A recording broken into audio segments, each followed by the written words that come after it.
আমাদের মাঝখানে এমন আছে নিজের কোনো আর্থিক সচ্ছলতা নাই, আবার নিজে দান করতে পারবে না এমন অ্যাবিলিটি নাই, আবার নিজে কাজ করে উপার্জন করবে এমন শক্তি ক্ষমতা তার শরীরে নাই।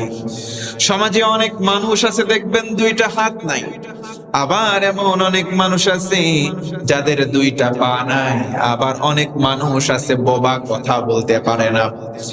এই যে অটিজম, অনেকগুলো মানুষ আছে যারা পুরোপুরি সক্ষম নাই।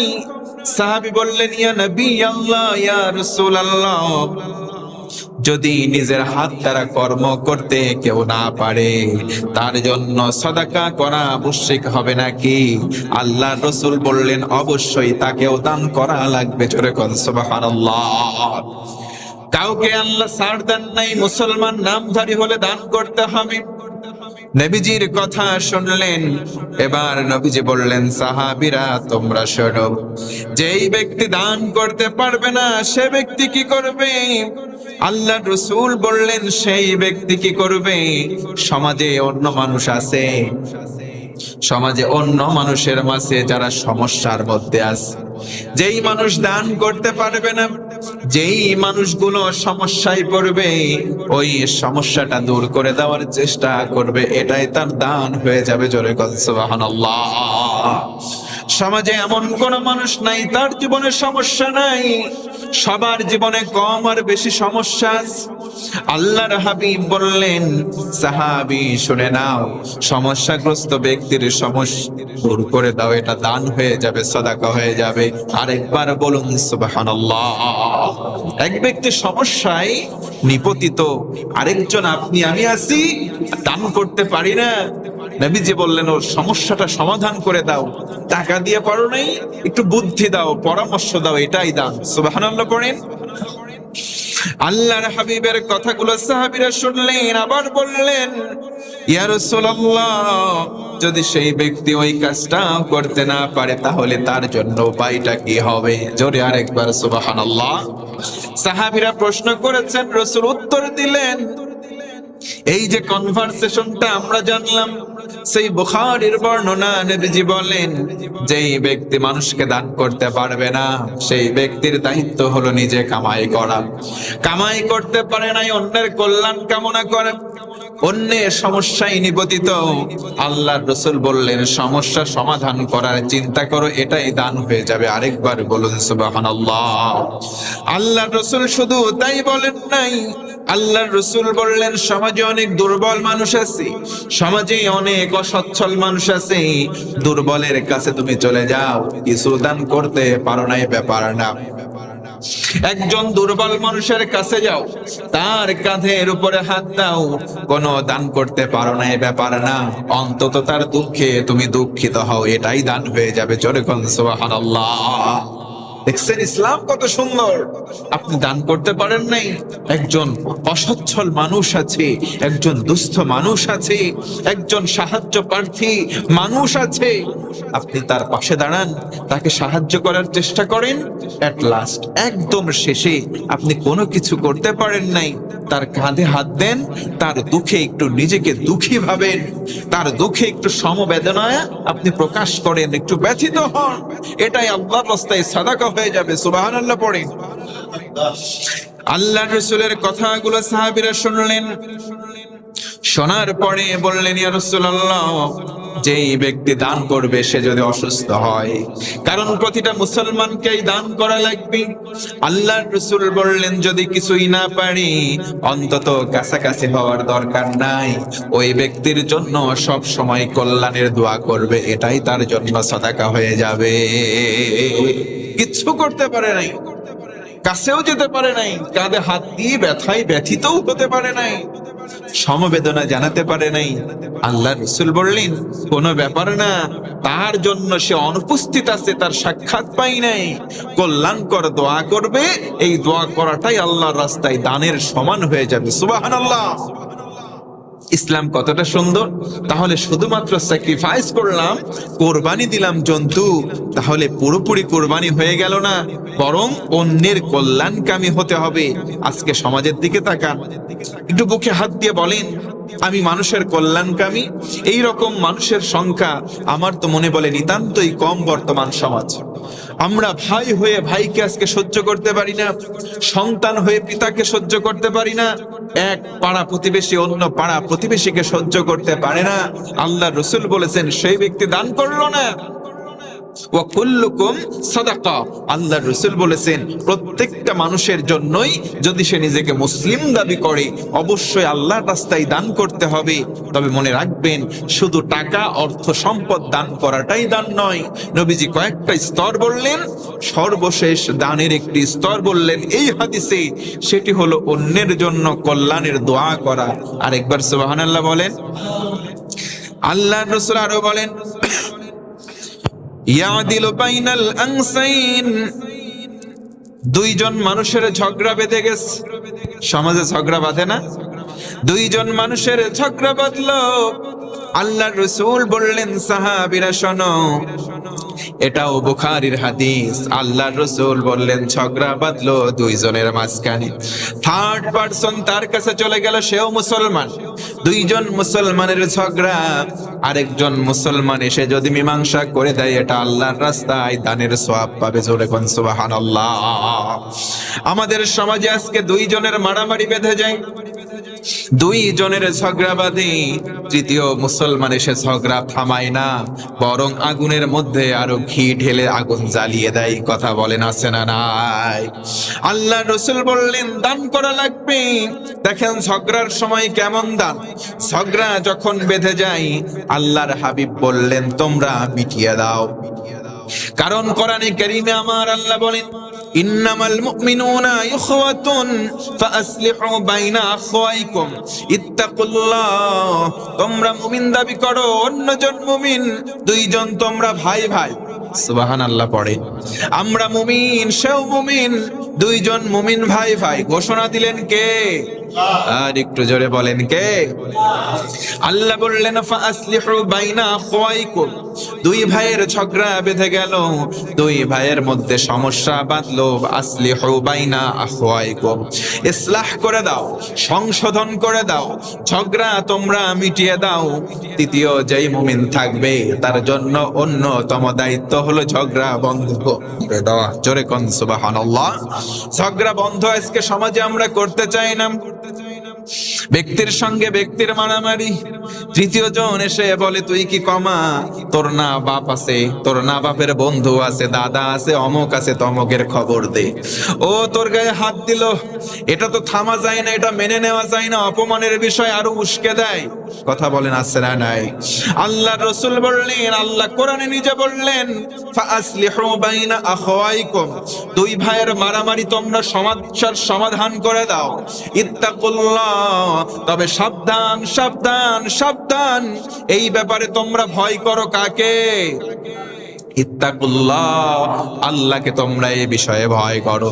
আল্লাহ রাসূল বললেন দান করো, দুই ভাইয়ের মধ্যে সমস্যা তুমি সমাধান করে দাও, এই সমাধান করে দেওয়ার কত নেকি সাদাকা হিসেবে আল্লাহ রব্বুল আলামিন কবুল করে নেবে। জোরে কোন আরেকবার সুবহানাল্লাহ। আল্লাহ রাসূল হাদিসের পরের অংশে বললেন, কোন মানুষ তার বাহন এমন ভাবে রাস্তা দিয়ে নিয়ে যাচ্ছে কিন্তু সম্মুখ পানে দেখতে পাচ্ছে না। একজন মানুষ মনে করেন কোন যানবাহন নিয়ে রাস্তায় গেল, তার সামনে ক্ষতির আশঙ্কা আছে। রাসূল বললেন কেউ যদি তাকে সাবধান করে দেয়, ওই রাস্তা দিয়ে যেও না, তোমার জন্য অনিষ্ট হতে পারে, তোমার জন্য ক্ষতির কারণ হতে পারে, রাস্তা দিয়ে তুমি যেও না। এই লোকটা যদি সতর্ক হয়, আল্লাহর রাসূল বললেন ওই ব্যক্তি সতর্ককারীকে দান করার সওয়াব দেওয়া হয়। জোরে কোন সুবহানাল্লাহ। আজকে রাস্তায় একজন যায়, আপনি দেখে আসলেন, ওই রাস্তায় সম্মুখ পানে যদি এই যানবাহনটা চলে যায় বিপদে পড়বে, আপনি এখান থেকে বলে দেন ভাই এই রাস্তায় তুমি যেও না, সামনে বিপদ আছে, তুমি এই রাস্তা দিয়ে চলে যাও। বর্তমান সময়ে, বর্তমান in current situation all over the Bangladesh একটা আতঙ্কের নাম, সেটা হচ্ছে রাসেল ভাইপার, একটা সাপের নাম। নাম শুনছেন আপনারা? নাম শোনেন নাই? কারো নাম যদি রাসেল হয়ে থাকে সে গায়ে নেবেন না। একটা শিল্পী আছে কুমিল্লাতে বাড়ি, আহমেদ রাসেল ভাই গতকালকে একটা স্ট্যাটাস লিখেছেন যে অনেকে তাকে মেনশন করতেছে যে রাসেল ভাইপার সাপের উপদ্রব সারা বাংলাদেশে বেড়ে যাচ্ছে। শুধু রাসেল ভাইপার নয়, মনে রাখবেন এই বর্ষাকাল যখন আসে বিভিন্ন ধরনের সরীসৃপ তথা সাপের উপদ্রব বেড়ে যায়। এজন্য আমাদের করণীয় কি? করণীয়টা বলে রাখি।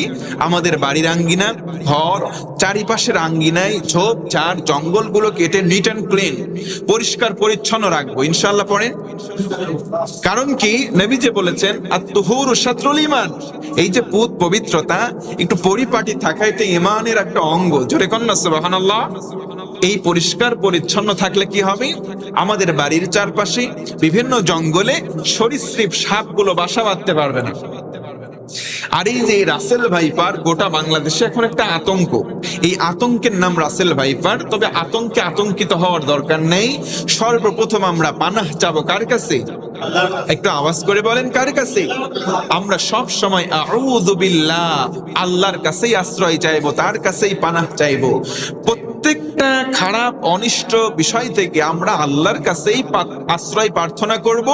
আর আমাদেরকে যিনি আশ্রয় তথা সেভ করতে পারেন, সুরক্ষা দিতে পারেন, তিনি একমাত্র আল্লাহ। আল্লাহ বাদে কেউ কিছু করতে পারবে না। এখন সবাই বলতেছে এই সাপ নাকি মানুষকে তেড়ে কামড়ায়, মানুষকে তেড়ে কামড় দেয়, কামড় দিলে নাকি মারা যাবে। এই মারা যাওয়ার ভয়ে অনেকে আজকে আতঙ্কগ্রস্ত, যে যেখানে যাচ্ছে। আজকে সকালবেলা আমার কাছের একজন বন্ধু, সে জেনারেল, সে একটা কোম্পানিতে বড় পোস্টে চাকরি করে, বলতেছে দোস্ত আমি গত রাত থেকে ঘুমাইতে পারতেছি না, যেখানেই ঘুমাচ্ছি যেখানেই পা দিচ্ছি ঘরের মধ্যে শুধু সাপের একটা আতঙ্ক। এই যে সাপের একটা আতঙ্ক মাথায় ঢুকছে। তো আমি বললাম দেখ, এই যে সাপ রাসেল ভাইপার এটা সত্য, আমি স্বীকার করলাম। তবে বাংলাদেশের যে বর্তমানে গজবের একটা প্ল্যাটফর্ম আছে, নাম হলো ফেসবুক। গজবের একটা প্ল্যাটফর্ম ফেসবুক, হয় একটুখানি প্রচার হয় এতখানি। কি কথা বলেন ঠিক কিনা? হইছে একটুখানি প্রচার হয় এতখানি। আমি কইলাম এটা অনলাইনের রাসেল ভাইপার আতঙ্কে ধরছে, বাস্তবে তো রাসেল ভাইপারের আতঙ্ক ধরে নাই। একটু সচেতন থাক, বাড়ির আশেপাশে চারপাশটা নিট অ্যান্ড ক্লিন রাখ, একটু সতর্কভাবে পদক্ষেপটা গ্রহণ কর। রাত্রিবেলা টর্চ লাইট হাতে রাখ, একটু সাবধানতার সঙ্গে চলাফেরা কর, দেখবি কিছু না। আর সব সময় একটু আল্লাহর কাছে আশ্রয় প্রার্থনা কামনা কর, আল্লাহর কাছে চা। আরে তোর যদি মরণ থাকে, সাপেরও কামড় দিতে পারে, অন্য কোনো ভাবেও তোর মরণ হইতে পারে। মরণ হবে মাস্ট বি, ইযা জা আজালুহুম লা ইস্তাখিরুনা সাআতান ওয়া লা ইস্তাকদিমুন। মরণ যখন আসবে আমরা এক কদম কেউ এদিক সেদিক করতে পারবো? জোরে বলেন, পারবো না। অতএব রাসেল ভাইপারকে ভয় না করি, ভয় করব কাকে? আর জোরে বলেন কাকে? আল্লাহকে ভয় করব। আল্লাহ মানুষের মাঝে মাঝে মধ্যে এইরকম পরীক্ষা দিয়ে দেয়। কারণ কি জানেন? যাহারাল ফাসাদু ফিল বার ওয়াল বাহর বিমা কাসাবাত আইদিন নাস। আল্লাহ তাআলা জলে স্থলে এই বিপর্যয়গুলো এমনি এমনি দেয় না, মানুষের হাতের কামাইয়ের ফসল এইগুলা। আজকে আমরা পাপে এত পরিমাণে পাপিষ্ট হয়ে গিয়েছি, সমাজে অনেক মানুষ আছে মসজিদের সাথে লাগোয়া বাড়ি, সেই ব্যক্তি পর্যন্ত ফজরের নামাজে উপস্থিত হয় না। কি কথা বলেন, আছে না নাই? আপনাদের এলাকায় হয়তো নাই, আমাদের এলাকার কথা বলতেছি। ফজরের নামাজ, জোহরের নামাজ, আসরের নামাজ, মাগরিব, এশা 5 ওয়াক্তে আজান শুনতে পাই, ঘরের মধ্যে থাকে। এই সমস্ত মানুষ ঘর থেকে বের হয়ে এই সিঁড়িতে বের হবে, ওই সিঁড়িতে মসজিদে উঠবে, এমন কপাল পড়া মানুষ আছে বর্তমান বাংলাদেশের। নামাজ ঠিক মতো পড়ে না। কথা বলেন, আছে না নাই? শুধু তাই নয়, তবে এদেরকে শায়েস্তা করার জন্য আমরা মাঝে মধ্যে কথা বলি যে এই সমস্ত পাপিষ্ট মানুষের সংখ্যা যখন বেড়ে যাবে, বেনামাজি, অশ্লীলতা, বেহায়াপনা চারিদিকে যখন এই সমস্ত পাপ বেড়ে যাবে, তখন দু একজন যদি ভালো মানুষও সমাজে থাকে, আল্লাহর গজব আসলে সবাই রে গ্রাস করবে। কথা বলেন ঠিক কিনা? এই জন্য আমি মাঝে মধ্যে বলি, আমার জানাজার নামাজে মানুষ ডাকে না সহজে, আমার জানাজার নামাজ পড়াইতে মানুষ ডাকে না সহজে। কারণ আমি বলি, যারে তুমি জানাজার নামাজ পড়ানোর জন্য আমারে বলতেছো, ও সব সময় মিছিল করতো হুজুরের চামড়া তুলে নেব আমরা, তো ওর জানাজা ওই হুজুরদের পড়াই লাভ কি? কি কথা বলেন ঠিক কিনা? এই সারা জীবন নামাজের সুযোগ পাওয়া সত্ত্বেও নামাজ কোনোদিন পড়ে নাই, তার জন্য আর কিসের জানাজার নামাজ? জানাজার নামাজটা বন্ধ করে দেন। এমন মানুষ সমাজে আছে, আপনি সতর্ক করেছেন, তার আকল আছে, তার বুদ্ধি সম্পন্ন হওয়ার পরেও যদি ইচ্ছা করে নামাজ ছেড়ে দেয়, রোজা ছেড়ে দেয়, পাপের কাজে নিমগ্ন হয়, এই সমস্ত মানুষ মারা গেলে সমাজের মানুষ আপনারা বয়কট করেন, তার জানাজার নামাজ পড়েন না। অন্য বখাটে পাপিষ্ট যারাই আছে তারা দেখবেন সতর্ক হয়ে যাবে। কথা বলেন ঠিক কিনা?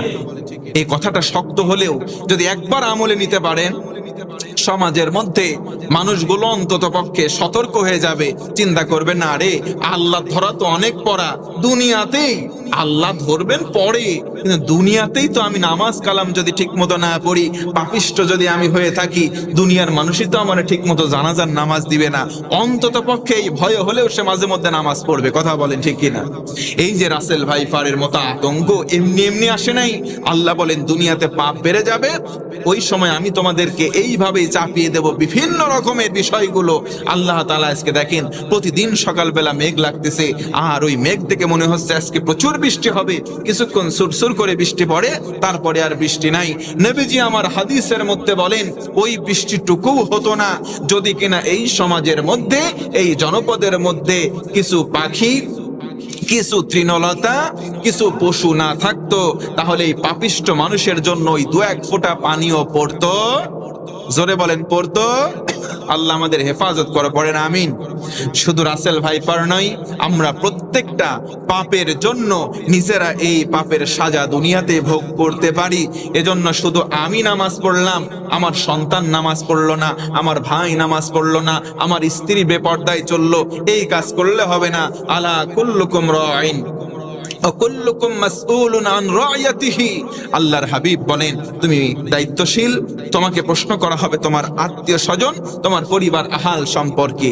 তুমি একজন দায়িত্বশীল, তোমার সন্তান নামাজ পড়েছে কিনা, রোজা করেছে কিনা, তোমার একটা স্ত্রী রয়েছে, মেয়ে রয়েছে, তোমার বোন রয়েছে, পর্দার মধ্যে চলেছে কিনা, সব বিষয়ে তোমাকে জিজ্ঞাসা করা হবে। সুতরাং প্রত্যেকের জায়গায় দায়িত্বশীল। এই কাজগুলো একটু সচেতনতার সাথে আমরা করার চেষ্টা করব ইনশাআল্লাহ। আর একটু হিম্মত নিয়ে বলেন ইনশাআল্লাহ। তাহলে রাসেল ভাইপারকে আমরা ভয় পাবো না, সতর্কতামূলক আমরা পদক্ষেপ গ্রহণ করব, চারিদিকে পরিষ্কার পরিচ্ছন্ন রাখবো। আর এই যে হুজুকে আতঙ্কে আমরা কান দেব না, এই যে ফেসবুক নামক আমরা এই ভাইরাসে জর্জরিত হব না, ফেসবুক নামক ভাইরাসে জর্জরিত হব না। দেখবেন দুনিয়াতে কোনো খোঁজ খবর নাই, ফেসবুকে অনেক কিছুর ঝড় উঠে যায়। এই সমস্ত বিষয় নিয়ে একটু সতর্ক থাকবো ইনশাআল্লাহ। জোরে কোন ইনশাআল্লাহ। ওই যে একটা লোক রাস্তা দিয়ে যাচ্ছে, দেখে একটা পুকুরের মধ্যে অনেকগুলো মাছ ভাসছে। মাছ মরে ভাসে না, অনেক সময় মাছ মরে গিয়ে অনেক সময় ভেসে ওঠে। এই লোকটা রাস্তা দিয়ে যাচ্ছে, যেতে গিয়ে একটা মোড়ের উপরে দেখে ৩-৪ জন মানুষ আছে, সাইকেল নিয়ে যাচ্ছে। যাওয়ার সময় বলতেছে তোদের অমুক পাড়ায় পুকুরে দেখলাম মাছ মরে ভেসে উঠছে, বলে চলে গেছে। ওই লোক 2 জন ওই জায়গায় ছিল, ওরা আবার শুনছে লাশ মরে ভেসে উঠছে। ওই জায়গায় যায় আরেক জায়গায় বলছে শোন অমুকের পুকুরে লাশ, মরা লাশ ভাসছে। ও চারিদিকে আস্তে আস্তে আস্তে কান দিতে দিতে দিতে দিতে সারা গ্রাম মহল্লায় হয়েছে অমুকের পুকুরে লাশ মরে ভাসছে। চল যাই দেখতে, হাজার হাজার লোক এসে দেখে কোনো লাশ নাই, সব ভেসে আছে মাছ। জিজ্ঞাসা করা হলো হয়েছে কি, ওই অমুক না বললো ধর, অমুকরে ধরে আনলো। কিরে তুই কি বলছিস, লাশ তো নাই মাছ? আমি তো মাছের কথাই বলছি। ওরা শুনছে একটু বেশি, আর মানুষের স্বভাব আমাদের বাঙালিদের, শোনে এইটা বড়ে বলার সময় এত বড় করে কথা বলেন ঠিক কিনা? শুনছে মাছ আর বলছেও, দেখছে মাছ, বলছে মাছ আর শুনছে লাশ।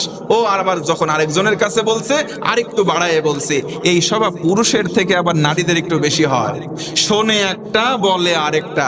এই জন্য নবীজি আমার বলেছেন মিথ্যাবাদী হওয়ার জন্য সেই ব্যক্তির এই কথাটা যথেষ্ট যে শুনলো, বিচার না করে অন্যের কাছে বলে ফেললো, শুনলো, ওই কথাটা জাজ না করে অন্যের কাছে বললো, সেই ব্যক্তি মিথ্যাবাদী হওয়ার জন্য এই কাজটাই যথেষ্ট। জোরে কর নাউজুবিল্লাহ। এজন্য যে কোনো বিষয় আগে আমরা ছড়ানোর আগে অন্তত পক্ষে নিজে বিচার করব, বিশ্লেষণ করব, সত্যতা যাচাই করে অন্যের কাছে খবরটা পৌঁছাবো ইনশাআল্লাহ। বলেন তাহলে নবীজি সাল্লাল্লাহু আলাইহি ওয়াসাল্লাম বললেন একটা মানুষ রাস্তা দিয়ে যাচ্ছে, আপনি যদি তাকে সতর্ক করেন যে সামনে তোমার বিপদ আছে, তুমি যেও না, ওই রাস্তায় যদি ওই লোকটা সতর্ক হয়ে অন্য রাস্তা দিয়ে ঘুরে যায়, আল্লাহ রসুল বলেন এটা তোমার জন্য সাদাকা হয়ে যাবে। জোরে কোন সুবহানাল্লাহ। নবীজি আমার হাদিসের পরের অংশে বলেন, একটা মানুষ রাস্তা দিয়ে যাচ্ছে, তার মাথা অথবা তার বাহনে তার বোঝাটা তুলতে সে কষ্ট বোধ করছে। একটা বোঝা আছে, ব্যাগ আছে, সে তুলতে কষ্ট হচ্ছে। আপনি আমি দেখার পরে যদি তার মাথায় অথবা তার বাহনে বোঝাটা তুলে দেই, নবীজি বলেন এটা তোমার আমলের পাল্লাটা ভারী করে দেবে। জোরে কোন সুবহানাল্লাহ। আমরা অনেক মানুষ দেখি বোঝা তুলতে পারে না। অনেক মানুষ ওই যে ফেরিওয়ালা আছে দেখবেন রাস্তাঘাটে মাথায় করে করে বিক্রি করে। আমি আমার নিজের একটা অভিজ্ঞতা এই জন্য বলছি, শেয়ার করছি যে আপনারা একটু উৎসাহ পাবেন। এই যে ঈদের 1 দিন কি 2 দিন আগে আমার গ্রামে দেখলাম একটা মানুষ ওই চামচ, ছোট ছোট বাটি, এইরকম অনেক কিছু বলতেছে যা নিবেন 20 টাকা, যা নিবেন 20 টাকা। লোকটার দেখলাম দাড়ি চুল পাকা, অর্ধ পাকা, অনেক কষ্ট করে ঘর্মাত্মক অবস্থায় আসছে। আমার কোনো কিছুর প্রয়োজন নেই, কিন্তু তার দিকে তাকায় একটা মায়া হইলো। আমি বললাম নামান, কি আছে আপনার কাছে দেখি। দেখলাম অনেকগুলো জিনিস আছে, বাচ্চাদের জন্য খেলার জিনিস ছলেও আমি কয়েকটা জিনিস নিলাম। নেওয়ার পরে মাঝে মধ্যে চিন্তা করলাম যে, আমি বললাম এটা কয় টাকা? বললে এত টাকা, তবে আপনি একটু কম দেন এই টাকা। আমি বললাম কম কেন নিবেন? কয় আমার লাভ হয়ে যাবে। এত কষ্ট করে আসেন? কয় না, আমাদের বিক্রি শহরের দিকে ভালো হয়, শহরের দিকে যাই, এইগুলা 20 টাকা করে পিস, অনেক বিক্রি হয়, আমাদের লাভ হয়ে যায়। আমি বললাম ঠিক আছে, আমি এই টাকা দিলাম, আপনার লাভ অনুযায়ী আপনি রাখেন। রেখে আমাকে ফেরত দিল। তারপরে দেখলাম না, আমার দিলের কাছে কিরকম লাগতেছে। আমি বললাম না, এটাও আপনি রেখে দেন। লোকটা খুশি হয়ে গেল। আমি চিন্তা করলাম এটা তো আমার প্রয়োজন নাই। মাঝে মধ্যে এমন কিছু মানুষ সমাজের মধ্যে দেখবেন তারা কষ্ট করে করে উপার্জন করার চেষ্টা করছে, আপনার প্রয়োজন নাই, তবুও তাদের থেকে আপনি কিছুটা কেনার মাধ্যমে আপনি তাদেরকে একটু দান করলেন। এই যে সাদাকা করলেন, রসুলের হাদিস অনুযায়ী এটাও সাদাকা তুল্য হবে, আর এই দানের আমলটা আমলের পাল্লায় অনেক ভারী হয়ে যাবে। জোরে কোন সুবহানাল্লাহ। আপনার প্রয়োজন নাই, তবু তাদের থেকে কেনেন, কারণ আপনার তো দান করতে হলেও দান করা লাগতো। সেই ব্যক্তি আপনার কাছে হাত পাতে নাই, সেই ব্যক্তি বিক্রি করে খাচ্ছে। আপনার উচিত, আমার উচিত, তার কাছ থেকে অন্তত পক্ষে সক্ষমতা অনুযায়ী কিছু না কিছু কেনা। কি কিনবো তো ইনশাআল্লাহ? ইনশাআল্লাহ। আল্লাহ রসুল বললেন, একজন মাথায় বোঝা উঠাইতে পারে না, তার বাহনে বোঝা উঠাইতে কষ্ট হচ্ছে, তুমি তার কাছে গিয়ে তুমি তার বাহনে অথবা তার মাথায় অথবা তার কাঁধে সেই তার বস্তুটা, তার জিনিসটা তুমি তুলে দাও, এটা তোমার জন্য সাদাকা হিসেবে কবুল হবে। আল্লাহ রসুল পরের অংশে বললেন যে ঠিক আছে, তুমি যদি এটাও করতে না পারো, তবে একটা কাজ করো, মানুষের মাঝখানে তুমি যাও, কারোর সঙ্গে কথা বলতেছো, একটু হাসি মুখে কথা বলো, তোমার কথা শুনে তার অন্তরে যাতে একটু আনন্দ উৎফুল্লিত হয়। সুবহানাল্লাহ পড়েন। আর আজকে সমাজে এমনও অনেক মানুষ আছে, মানে কথা বলবে হেসে হেসে, তা বলে না, এমন ভাবে মুখ কালা করে থাকে, মানুষের দিকে তাকায়ও অনেক মানুষ কথা বলতে চায় না। আছে না নাই? তা আল্লাহ রসুল বললেন, তোমরা হাসি মুখে কথা বলো, তোমার কথার দ্বারা অন্যজন যাতে একটু আনন্দ পায় সেই কাজটা করো। যদি এই কাজ করতে পারো, এটাই তোমার জন্য সাদাকা হয়ে যাবে। জোরে বলি সুবহানাল্লাহ। আমরা আজকে এই কাজ করি না। দেখেন, একটা কথা মনে রাখবেন, মানুষের অস্ত্রের আঘাতের চাইতে, অস্ত্র দিয়ে আপনি আঘাত করবেন তার চাইতে বড় অস্ত্র হচ্ছে জিহ্বা। আপনি একটা মানুষকে অস্ত্র দিয়ে আঘাত করবেন, সে যতটা না আঘাত পাবে, ব্যথায় ব্যথিত হবে, তার থেকে আপনি জিহ্বা নামক ছোট্ট অস্ত্র দিয়ে, কথা দিয়ে আঘাত দেবেন, তার কলিজা পর্যন্ত বিদীর্ণ হয়ে যাবে। কথা বলে ঠিক কিনা? অতএব আল্লাহ রসুল বলেছেন, কেউ যদি দুইটা জিনিসের জামিনদার, জামানত বা দায়িত্ব আমাকে দিতে পারে, আমি রসুল তার দায়িত্ব নিয়ে জান্নাতে নিয়ে যাব। তার 1 নম্বর বলেছেন আল্লাহ রসুল, এই জিহ্বা বা জবান। যে ব্যক্তি জবানের হেফাজত করবে আর লজ্জাস্থানের হেফাজত করবে, আল্লাহ রসুল বলেছেন আমি রসুল তাকে হেফাজত করে জান্নাতে নিয়ে যাব। জোরে কোন সুবহানাল্লাহ। অন্যায় ভাবে মানুষকে আমরা কটাক্ষ করে কথা বলবো না, কাউকে কষ্ট দেব না, ইনশাআল্লাহ। পড়ে আল্লাহ রসুল পরবর্তীতে বলেন, মসজিদে গমনের জন্য প্রত্যেকটি পদক্ষেপ, একটা মানুষ মসজিদে আসছে, তার প্রতিটা ধাপ প্রত্যেকটা কদম সাদাকা তুল্য আল্লাহর কাছে বিবেচিত হয়।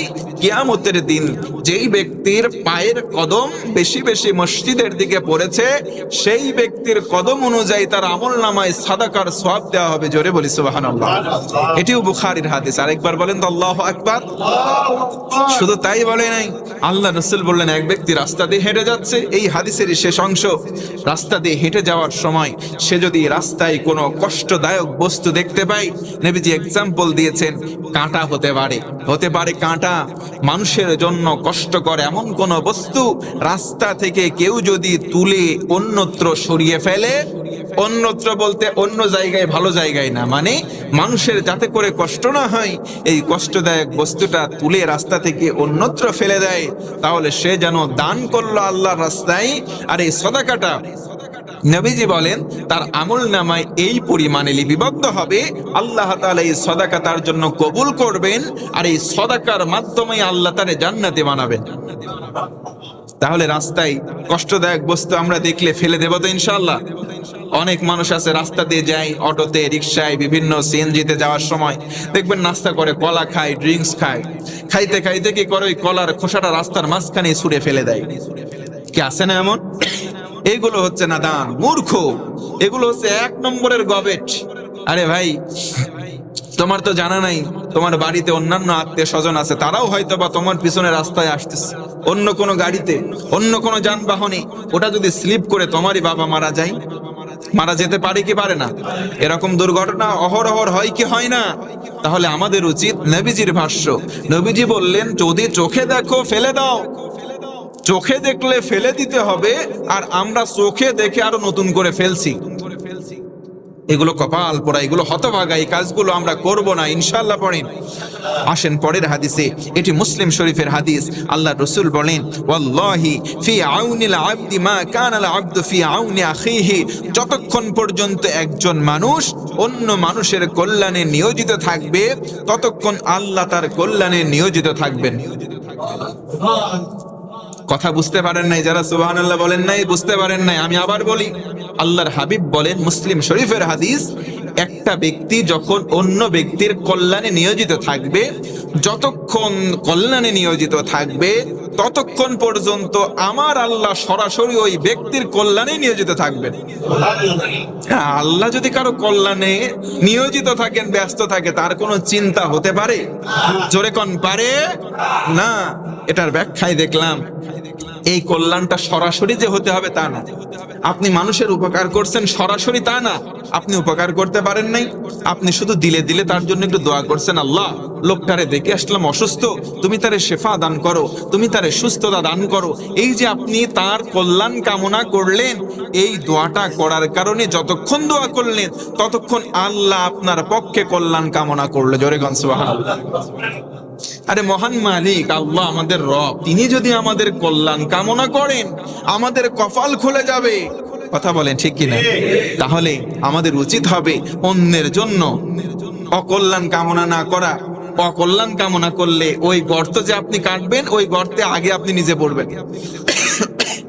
নবীজি বলেন, দোয়া, যে ব্যক্তি অন্যের জন্য দোয়া করে, এই দোয়াটা তার কবুল হওয়ার আগে, যে দোয়া করলো তার পক্ষে আগে কবুল হয়ে যায়। সুবহানাল্লাহ। পড়ে যেন অন্যের জন্য বেশি বেশি দোয়া করবো তো ইনশাআল্লাহ।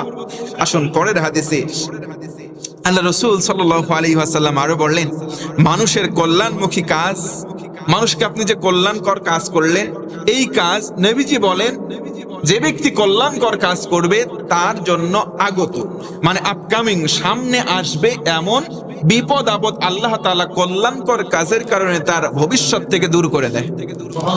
আর একটু জোরে বলেন সুবহানাল্লাহ। এমনকি আল্লাহর রাসূল বলেন, অপমৃত্যুর হাত থেকে এই কল্যাণকর কাজ করাটা তাকে হেফাজত করে। আজকে সমাজে আমরা কল্যাণকর কাজ করতে চাই না, তাহলে মানুষের জন্য যে কল্যাণ করতে হবে, এই কল্যাণকর কাজ করলে আমার আপনার বিপদ আপদ দূর হবে, অপমৃত্যুর হাত থেকে আল্লাহ নিজে হেফাজত করবেন। আরেকবার বলেন সুবহানাল্লাহ।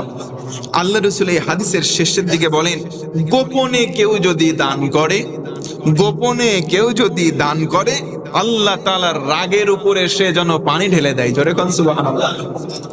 আল্লাহ তাআলার রাগ আছে, গোসা আছে। কেউ যদি গোপনে গোপনে দান করে আল্লাহর রাস্তায়, আল্লাহর হাবিব সাল্লাল্লাহু আলাইহি ওয়াসাল্লাম বলেন সে যেন আল্লাহর রাগের আগুনে পানি ঢেলে নিভিয়ে দিল। জোরে আরেকবার সুবহানাল্লাহ। রক্ত সম্পর্কীয় আত্মীয়তার সম্পর্ক যারা রক্ষা করবে, আজকে কি এই কাজটা আছে সমাজে? আমাদের রক্ত সম্পর্কীয় যারা আত্মীয় স্বজন আছে, এই ঈদ গেল অনেক মানুষ আছে আত্মীয় স্বজনের সঙ্গে দেখাই করে নাই, কোরবানি দিছে বড় বড় গরু, বড় বড় খাসি, কিন্তু এক টুকরা গোশত তার রক্ত সম্পর্কীয় অনেক আত্মীয় আছে, তারা এক টুকরা গোশত তাকে পৌঁছাই দেয় নাই। কি এমন মানুষ সমাজে দু একজন আছে না নাই? আল্লাহ রসুল বলেন রক্ত সম্পর্কীয় আত্মীয়তার এই বন্ধন যদি কেউ অটুট করে, আল্লাহ রসুল বলেন আল্লাহ তাআলা তার হায়াতের মধ্যে বারাকা দান করে। জোরে কোন সুবহানাল্লাহ। সব কমন কথাগুলো, একদম সাধারণ স্বাভাবিক কথাগুলো রাসূলুল্লাহ সাল্লাল্লাহু আলাইহি ওয়াসাল্লাম আমাদের মুক্তির নিমিত্তে বলে গিয়েছেন, অথচ এই সহজ সহজ আমলগুলো আজকে আমরা করতে ব্যর্থ হচ্ছি। তার অধিকাংশ মানুষই আমরা ব্যর্থ হচ্ছি। 100 জন মানুষের 80 জন মানুষ এই কাজগুলো করতে পারছি না। কথা বলেন ঠিক কিনা? আল্লাহ রাসূল সাল্লাল্লাহু আলাইহি ওয়াসাল্লাম অন্য একটি হাদিসে বলেন, যে ব্যক্তি এতিম অনাথকে রক্ষণাবেক্ষণ করবে, লালন পালন করবে এবং সে অ্যাডাল্ট হওয়া পর্যন্ত তার সমস্ত দায়িত্ব নিয়ে তাকে এক কথায় সংরক্ষণাবেক্ষণ করবে, আল্লাহ রসুল বলেন এই যে দুইটা আঙ্গুল দেখতে পাচ্ছ, এই দুইটা আঙ্গুলের মতো পাশাপাশি আমি আর সে জান্নাতে থাকবো। এতিমখানা অনেক আছে না? এতিমখানা, মাঝে মধ্যে এতিমখানায় যাবেন, এতিমদের গায়ে একটু হাত দেবেন, এতিমদের সঙ্গে একটু মহাব্বত বাড়াবেন। আল্লাহ রসুল বললেন কেউ যদি এতিমের সঙ্গে ভালো আচরণ করে, আল্লাহ রসুল বললেন সেজন্য আমি রসুলের সাথেই ভালো আচরণ করলো। আল্লাহ রসুল ছিলেন এতিম, আল্লাহ রসুল সাল্লাল্লাহু আলাইহি ওয়াসাল্লাম ছিলেন এতিম। জন্মের আগেই বাবা হারা, জন্মের মাত্র কিছুদিন পরেই, কিছু সময় পরেই মাকে হারালেন। আল্লাহ রসুল বললেন কেউ যদি এতিমকে সংরক্ষণাবেক্ষণ করে, কেউ যদি এতিমের দায়িত্ব নিয়ে নেয়, আমি রসুল তার দায়িত্ব নিয়ে ঠিক এই দুইটা আঙ্গুলের মতো পাশাপাশি জান্নাতে থাকবো। আরেকবার বলুন সুবহানাল্লাহ। তাহলে মানুষের জন্য কল্যাণ করে এই সমস্ত কাজ করার দরকার আছে না নাই? আরেকটু জোরে বলেন আছে না নাই? এইবার আসেন আল্লাহ রাসূল আরেকটু বলেন, কেউ যদি দরিদ্র মানুষের স্বার্থ সংরক্ষণ করলো, অর্থাৎ দরিদ্রকে একটু দেখাশোনা করলো। এমনকি সমাজের মধ্যে বিধবা মানুষ থাকে, বিধবা মানুষ বোঝেন, যাদের স্বামী মারা গিয়েছে, বিধবা মানুষ, এই বিধবাকে যদি কর্মসংস্থানের ব্যবস্থা করে দেয় অথবা কোনো উপায় করে দেয়, উপায় বলতে সক্ষম মানুষ আছে যদি বিধবাকে বিবাহ করে নাই, অথবা সে চলতে পারে তার সন্তানগুলো নিয়ে, এই যে খাবার অর্থাৎ তার যা কিছু নিয়মিত প্রয়োজন যেমন খাদ্য, বস্ত্র, বাসস্থান, এগুলোর ব্যবস্থা যদি করে দেয়, আল্লাহ রসুল সাল্লাল্লাহু আলাইহি ওয়াসাল্লাম বলেন এই যে যতদিন এই চেষ্টাটা করতে থাকবে, আল্লাহর রাস্তায় জিহাদ করলে যতটা সওয়াব হতো, একটা বিধবাকে সাহায্য করার কারণে আল্লাহ পাক ওই বান্দাকে জিহাদকারীদের কাতারে অন্তর্ভুক্ত করে দিবেন। আজকে সমাজে অনেক বিধবা আছে না, তাদের পরিবার অনেক কষ্টে যায়। আপনি যদি সক্ষম হন অবশ্যই তাদেরকে একটু খোঁজ খবর নেবেন, তাদের সন্তানগুলোকে যতদূর পারেন একটু সক্ষমতা অনুযায়ী দেওয়ার চেষ্টা করবেন ইনশাআল্লাহ। আল্লাহ রাসূল সাল্লাল্লাহু আলাইহি ওয়াসাল্লাম অন্য একটি হাদিসের মধ্যে বলেন, কিয়ামতের দিন আল্লাহ পাক আদম সন্তানকে এভাবে ডাকবেন, ইয়া বানি আদম, এ আদম সন্তানেরা শোন শোন শোন না, এ আদমের সন্তানেরা, আমি তোর বাড়িতে গিয়ে না তোর কাছে হাত বাঁধছিলাম, আমারে দান করিস নাই কেন? আমি না অসুস্থ ছিলাম, আমি আল্লাহ, তুই আমারে সেবা করস নাই কেন? আল্লাহ আদম সন্তানকে বলবে, জোরে কোন আল্লাহু আকবার। তুমি মোরে সেবা করো নাই, জবে ছিল রোগে অজ্ঞান হয়ে পড়ছিলাম। আল্লাহ আদম সন্তানকে বলছেন, আমি রোগে অজ্ঞান হয়ে পড়েছিলাম, আমারে কেন সেবা করো নাই? মানুষ জিবে কামড় দেবে, আল্লাহ বলো কি তুমি প্রভু, তুমি রব, তুমি আল্লাহ, তোমার সেবা করব, তোমারে দান করব, তোমারে খাওয়াবো। এটা কেমন করে সম্ভব? কেমনে সম্ভব? আমরা আদমজাত সন্তান, আমরা মানুষ, তুমি আমাদের প্রভু, আমাদের রব, আমাদের স্রষ্টা, জোরে আল্লাহু আকবার। তোমাকে কেমন করে খাওয়াবো? আল্লাহর হাবিব বলেন, আল্লাহ তাআলা তখন বলবেন, কেন রে আদম সন্তান, দেখিস নাই তোর পাশের বাড়ির মানুষ কাতরাচ্ছিল রোগে, তুই যদি তার সেবা করতি, ওই সেবাটাই আমি আল্লাহরে করার সমান হতো। একজন মানুষ তোর বাড়িতে গিয়ে হাত পেতেছিল, ওই হাতে যদি তুই কিছু দান করতি, ওই দানটা আমি আল্লাহরে করার সমান হতো। জোরে কোন সুবহানাল্লাহ। আজকে আমরা একবারে অবজ্ঞার স্থলে একজন মানুষ এসে হাত পাচ্ছি, আমরা বলছি যাও যাও মাফ করো। কিসের মাফ? কিসের মাফ? আল্লাহ তাআলা কোরআনে বলেছেন, কেউ যদি আল্লাহর রাস্তায় কারো কাছে হাত চালে, এইভাবে হাত চেলে দেয়, হাত পেতে দেয়, হাত চায়, তাকে ফিরিয়ে দেওয়া এটা হারাম। জোরে কোন আল্লাহু আকবার। কেউ যদি আপনার কাছে কিছু চায়, কিছু না কিছু হলে দিতে হবে। ঘোষণা কার? আরো জোরে বলেন না কার? আল্লাহ পাকের। আল্লাহ তাআলা সরাসরি আদেশ দিয়েছেন, কেউ কিছু চাইলে আল্লাহর ওয়াস্তে তাকে দেওয়াটা আবশ্যক। সক্ষমতা অনুযায়ী আপনার কাছে যা আছে ওখান থেকে কিছু না কিছু হলেও দেওয়া লাগবে। দেওয়ার চেষ্টা করবো তো ইনশাআল্লাহ। ইনশাআল্লাহ আজকের আলোচনাই হচ্ছে সৃষ্টির সঙ্গে মানবের কেমন আচরণ হবে। কারণ কোরবানি দিয়েছি, অনেক মানুষ কোরবানি করেছে ঠিক, কিন্তু মনের মধ্যে যে পশু আছে, এই পশু এখনো অনেকের জীবিত আছে, কোরবানি দেই নাই। কিনে আনা পশু কোরবানি করছি, কোরবানির ঈদের দিন। অনেকের মনের ভিতরে জন্তু আছে, পশু আছে, মানুষ নামের নরপিশাচ কিছু মানুষ আছে, তাদের অন্তরের পশুগুলোরে এখনো কোরবানি দেয় নাই। কি কথা বলেন? এইগুলো আগে কোরবানি দিতে হবে। মানুষ কোরবানি দিল বড় বড় জন্তু, ওরে সর্বনাশ, কত লক্ষ টাকার গরু, কত লক্ষ টাকার ছাগল, সর্বনাশ। এত দামি দামি গুলো কোরবানি দিছে। কোরবানি দিলে কি হবে? মনের মধ্যে যেই পশুটা আছে, এই পশুরে কোরবানি না দিলে, কোটি টাকা দামের পশু যদি আল্লাহর রাস্তায় নাম নিয়ে কোরবানি দেয়, ওই কোরবানি কবুল হবে না। আল্লাহ রাসূল সাল্লাল্লাহু আলাইহি ওয়াসাল্লাম বলেন, আল্লাহর কাছে সবচাইতে প্রিয় ব্যক্তি, সবচাইতে প্রিয় ব্যক্তি চারটা। কয়টা? চারজন মানুষ সবচাইতে প্রিয়। কয়জন? আরেকবার বলেন। আজকের আলোচনার শেষ পয়েন্ট, আল্লাহ তাআলার নিকট সেই ব্যক্তি সবচাইতে প্রিয় যে মানুষের সব থেকে বেশি উপকার করে। আসতে বলেন সুবহানাল্লাহ।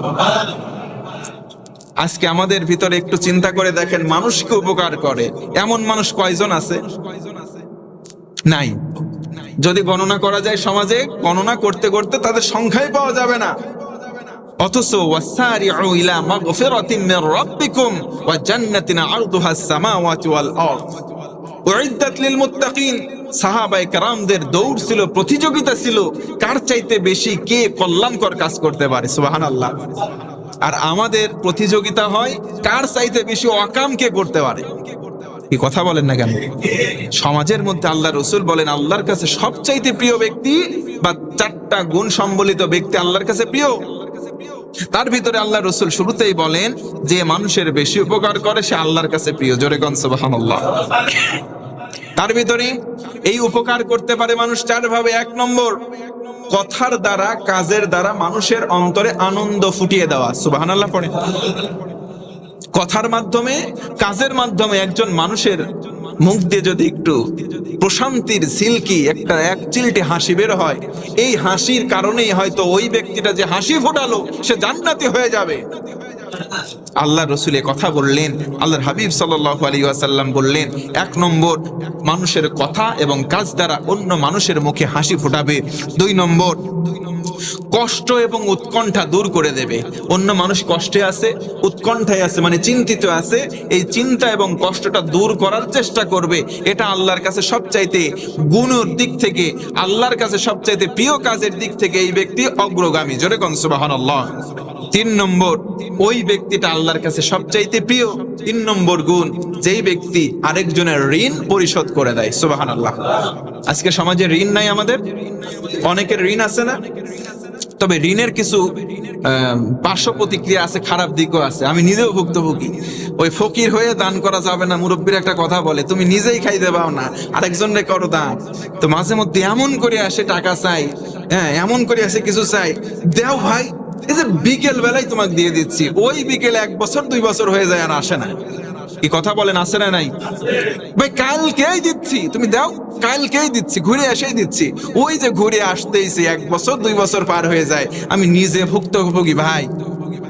আমি নিজে ভুক্তভোগী, আজকে কালকে আসতেছেই না, এত রকম ভাবে কথা বলি, তারই কথার আওয়াজ আলাদা, ওরে সর্বনাশ, যেন তার কাছে আমি নত হয়ে গেছি। বা এইরকম সিচুয়েশন শুধু আমার নাই, বরং এখানে অনেক মানুষ আছে, তাদেরও হাওলাত দেওয়ার সময় সুন্দরভাবে কর্জে হাসানা নেই, চাইতে গেলে তার রাগের চোখ একবারে লাল হয়ে যায়, আছে না নাই?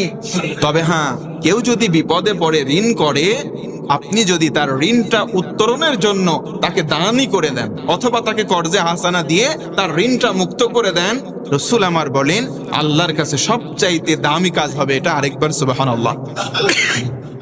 4 নম্বর, ক্ষুধার্ত ব্যক্তির ক্ষুধা নিবারণ করে দেওয়া।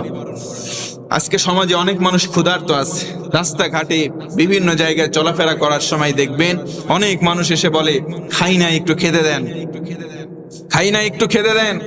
আপনি তাকে অন্তত পক্ষে কিছু না পারেন সামর্থ্য অনুযায়ী একটা রুটি আর একটা কলা কিনে দেন, এক বোতল পানি কিনে দেন। অন্তত পক্ষে এইটা খেয়ে যদি সে একবার শুকরিয়া করে আলহামদুলিল্লাহ বলে, আল্লাহ রসুল বলেন এর চাইতে ভালো কাজ আল্লাহর কাছে একটাও হতে পারে না। তাহলে আমরা এই কাজগুলো বেশি বেশি করবো তো ইনশাআল্লাহ, করবো তো ইনশাআল্লাহ। তবে অবশ্যই আমরা বেশি বেশি এই কাজগুলো করার চেষ্টা করব। আগামী আজকে কয় তারিখ? 21 তারিখ। আগামী 26 তারিখ, এটা জুন মাস, তাই তো? জুন মাস। আগামী 26 তারিখ বিশ্ব মাদক মুক্ত দিবস। আগামী 26 তারিখ, 26শে জুন বিশ্ব মাদক মুক্ত দিবস। যুবকরা যারা এসেছেন আর যারা মাদকের সঙ্গে সম্পৃক্ত আছেন, এমন অনেক মুসল্লি এখানে আছে যারা মাদকের সঙ্গে সম্পর্ক আছে, আছে না নাই? আছে। আমি যদি এখন বলি হাত তোলেন, এটা বলা উচিত হবে না, কারণ লজ্জিত হওয়ার একটা বিষয় থাকবে। তবে একটা কথা বলি, মাদক মুক্ত এই দিবসটা পালন করবে অনেক মাদকাসক্ত মানুষ। বাংলাদেশে যে 26 তারিখে মাদক মুক্ত দিবস পালন করা হবে, দেখবেন ওই ব্যানারে লেখা আছে মাদক মুক্ত দেশ চাই, মাদক মুক্ত সমাজ ও জাতি চাই। ওই ব্যানার ধরে আছে মাদকাসক্ত মানুষ। তাহলে ভাই, গোড়ায় গলত রেখে আপনি কেমন করে মাদক মুক্ত করবেন? হ্যাঁ, গোড়ায় গলত রেখে কেমন করে মাদক মুক্ত করবেন? এজন্য উচিত, ওই যে ঈদের দিনে আমি বলেছিলাম, আগে টাঙ্কি পরিষ্কার করেন, ট্যাপের মুখ দিয়ে এমনি স্বচ্ছ পানি বের হবে। কি কথা বলেন, ঠিক কিনা? টাঙ্কির পানি যদি পরিষ্কার, ও যত জায়গায় আপনি ট্যাপ লাগান, গোটা বিশ্বেও যদি ট্যাপের মুখ আপনি সেট করে দেন, সব জায়গায় স্বচ্ছ পানি যাবে। কথা বলেন, ঠিক কিনা? আর ওর মধ্যে যদি ইঁদুর পচা গলায় দেন, গন্ধ আপনি এই জায়গায় নাই, গোটা বিশ্বে যদি ট্যাপ দেন, ওর ওখানে যদি 10 স্তরের ছাঁকুনি দেন, তাও ওই মরা ইঁদুরের গন্ধ ওখানে পাবেনই পাবেন। অতএব আসেন, গোড়ায় আমরা ঠিক করি, আমরা টাঙ্কিটা ঠিক করি। অর্থাৎ এমন দায়িত্বশীলদের কাছে ওই ব্যানারগুলো তুলে দেব না যারা নিজেরাই মাদকাসক্ত। আবার বলবে একজনকে ধরায়, তুই ধর, আমি আসতেছি, পেছনে গিয়ে টান টুন দিয়ে আবার এসে দৌড়বে। আল্লাহ তাআলা সঠিক বুঝ যেন আমাদের দান করে, পড়ে না আমিন। আর এই যে দেখবেন বর্তমান বাংলাদেশে একটা কথা না বললেই নয়, এই মাদকাসক্ত গুলো আজকে বর্তমানে জাতির কাছে বড় বড় হেডলাইন করে আজকে সমালোচিত হচ্ছে, আলোচিত হচ্ছে। এই যে একটা কথা বলে শেষ করি, যুবকরা আজকে একটা কথা বলে শেষ করি, টিকটক, লাইকি, এই যে বিভিন্ন শর্ট ভিডিওগুলো হয় না, এর ভিতরে কিছু সেলিব্রিটি থাকে। তার ভিতরে একজন বাংলাদেশে আছে, নাম হচ্ছে সম্ভবত মামুন নামে একটা বখাটে ছেলে আছে, কিছুদিন আগে গ্রেপ্তার হয়েছে। এই ব্যক্তিটা লিভ ইন টুগেদার করতো একটা মেয়ের সঙ্গে কয়েক বছর। প্রশাসন সহ ওর সমাজ সবকিছু জানার পরেও তার বিরুদ্ধে কোনো ব্যবস্থা নেয় নাই। আজকে 3 থেকে 4 বছর পরে এসে যখন দুইজনের বিচ্ছেদ হয়ে গেছে, মেয়ে মামলা করছে বিবাহের প্রলোভন দেখিয়ে ধর্ষণ। নাউজুবিল্লাহ বলবেন না? একটু জোরে বলেন না নাউজুবিল্লাহ। এইগুলো দেখে শয়তান মনে হয় আল্লাহর কাছে বলে, আল্লাহ তুমি আমারে কেন শয়তান বানালা? আমার চাইতে বড় বড় শয়তান এইগুলা। বিয়ের প্রলোভন দেখিয়ে ধর্ষণ। আমার তো মনে বলে ইসলামী হুকুমত থাকলে 2টারই কল্লা যাইতো আগে। কথা বলেন ঠিক কিনা? এদের কোনো বিচার হয় না। প্রকাশ্যে সাংবাদিক সম্মেলন করছে, সাংবাদিক সম্মেলন করে স্বীকার করতেছে, তারপরে জেনার কোনো বিচার হচ্ছে না। অথচ জেনা করে না হুজুররা, বৈধ বউ নিয়ে বিভিন্ন জায়গায় ঘুরতে গেলে তাদের কাছে কাবিন নামা কই দেখতে চাওয়া হয়। এই কথা বলেন ঠিক কিনা? তাহলে এই দুঃখ ভাই কোথায় বলবো? আল্লাহ তাআলা আমাদের সঠিক বুঝ দান করুক। আর একটু জোরে পড়েন আল্লাহুম্মা আমিন। এই সমস্ত বখাটেদের সঙ্গে বা তাদেরকে আইডল মেনে আমাদের চলা যাবে যুবকরা? চলা যাবে? এই প্রিন্স মামুন আরো কি কি আছে সব বখাটেগুলা আছে না, এইগুলাকে কখনোই আমাদের মডেল বানাবো না ইনশাল্লাহ। বলেন এই যুবকরা, তাহলে কাকে মডেল বানাবা? বলবে হুজুর আসতেছি, সকালে বলতেছে আর্জেন্টিনা আর্জেন্টিনা, রাস্তায় আসতেছি। আমি কি হয়েছে রে? বলে হুজুর জানেন তো না আজকে কোপা আমেরিকার খেলা হচ্ছে, আর্জেন্টিনা জিতে গেছে। আমি বললাম কি?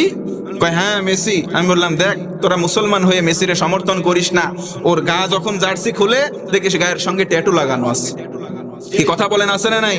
শিং লাগানো আছে, শয়তানের শিং।